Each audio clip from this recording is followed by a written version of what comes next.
Kata insecure emang udah gak asing lagi di telinga kita akhir-akhir ini. Bahkan kamu juga pernah kan melabeli dirimu merasa insecure?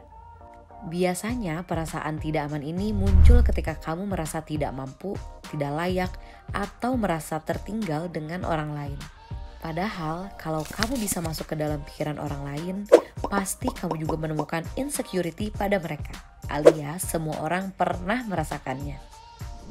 Merasa insecure sesekali memang wajar.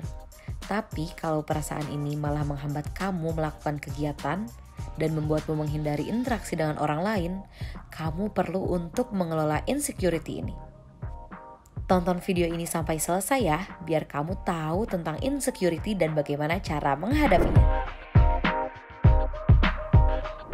Insecurity adalah perasaan tidak mampu, tidak cukup, dan ketidakpastian yang menghasilkan kecemasan berkaitan dengan tujuan, hubungan, dan kemampuanmu dalam menangani situasi tertentu. Nah, sebenarnya dari mana sih penyebab insecurity? Perasaan ini bisa berasal dari peristiwa traumatis, pola pengalaman sebelumnya, bahkan pengamatan dari orang lain atau lingkungan sekitar. Seperti di sekolah, tempat kerja, atau di rumah. Insecurity adalah langkah awal untuk membantumu mengelola diri sendiri atau menawarkan dukungan yang dibutuhkan kepada orang lain. Perasaan ini dapat muncul pada semua bidang kehidupan dan dalam berbagai bentuk. Pertama, insecurity pada hubungan. Insecurity ini membuat seseorang sulit percaya pada orang lain. Dalam psikologi, insecurity ini berasal dari pola kelekatan atau attachment yang tidak aman. Pola kelekatan ini terbentuk dari interaksi seseorang dengan pengasuhnya di masa kecil, misalnya orang tua. Ketika dulu pengasuhnya tidak hadir dan tidak suportif, seseorang akan merasa insecure, membentuk gambaran diri dan hubungan yang negatif, serta mengalami tekanan emosional yang dapat bertahan hingga masa dewasanya. Kedua, insecurity pada pekerjaan yang terjadi ketika muncul perasaan tidak cukup di tempat kerja. Umumnya, kamu merasa cemas tentang kelanjutan pekerjaanmu atau kelanjutan benefit yang kamu dapat pada pekerjaanmu. Perasaan cemas ini bisa dipicu dari kinerjamu sendiri atau dari faktor luar seperti kondisi ekonomi, tren industri, konflik di tempat kerja, atau bahkan kerugian perusahaan. Ketiga, insecurity pada body image atau citra tubuh. Merupakan jenis insecure yang sering banget dialami seseorang. Biasanya orang yang insecure dengan citra tubuh atau body image ini merasa sulit untuk menerima penampilan fisik dan menghabiskan banyak waktunya untuk mengkhawatirkan penampilannya. Beberapa orang mungkin merasa insecure karena omongan orang lain tentangnya. Tapi ada juga orang-orang yang menghakimi dirinya sendiri lebih keras daripada orang lain. Dan yang terakhir yaitu social insecurity. Biasanya ditandai dengan kurang percaya pada kemampuan diri sendiri untuk berinteraksi sosial secara baik. Seperti bentuk-bentuk yang lain, insecurity ini sebagian besar dikarenakan oleh kecemasan seseorang tentang apa yang bisa terjadi di masa depan. Seringkali insecurity ini tumpang tindih dengan tanda dan gejala social anxiety atau kecemasan sosial.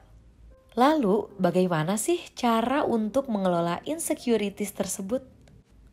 Pertama, kamu bisa coba untuk perluas relasi sosial, seperti persahabatan atau hubungan dengan rekan kerja. Menurut penelitian, relasi sosial yang sehat berbanding terbalik dengan pola kelekatan yang tidak aman.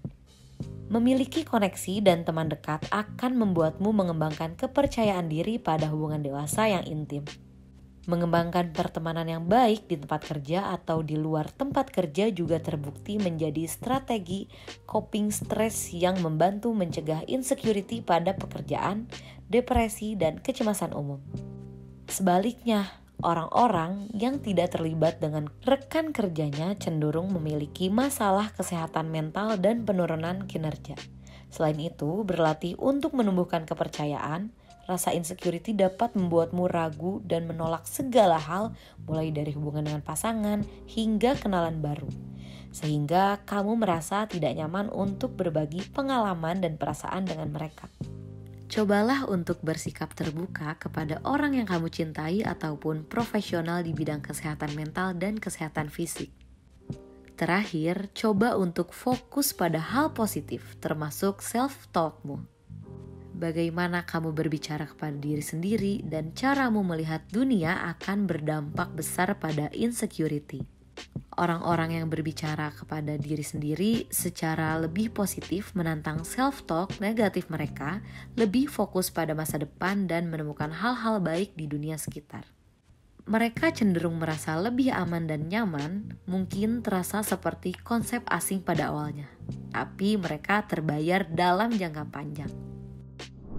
Semoga setelah ini kamu bisa lebih fokus pada kelebihan dirimu dan bisa mengelola insecurity-mu. Dan jangan lupa buat terus pantengin informasi dari kita dengan follow Instagram kita di @luarsekolah. Jangan lupa juga untuk klik like dan subscribe biar gak ketinggalan video dari luar sekolah lainnya ya. See you in our next video.